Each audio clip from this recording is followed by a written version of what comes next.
Okay, hari ni aku ada Ultraman Z Delta Rise Claw Classic version daripada Blockies.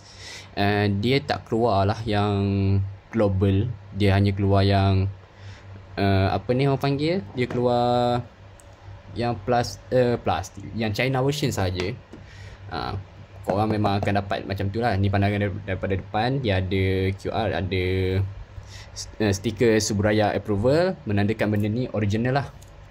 Lepas tu dari sisi kita akan nampak ada diorama, ada base dia memang cantik lah. Belakang okey, dia ada macam ni, pandangan daripada sisi. Jadi tak bersegan situ, kita kita akan buka kotak ni. Benda ni memang dah dapat, memang akan dapat lah. Sekejap, kita buka. Kita nak jaga kotak ataupun tak. Aku rasa aku malas nak jaga kotak. Okey, buka macam ni. Okey, kotak dia macam ni guys. Buka je lah.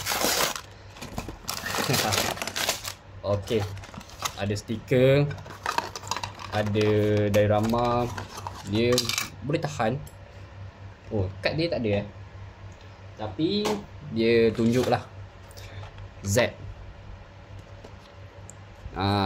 Z Delta Rise Claw yang biasa. Kalau korang berminat jugalah nak dapatkan benda ni, boleh tekan back kuning sekarang. Okay.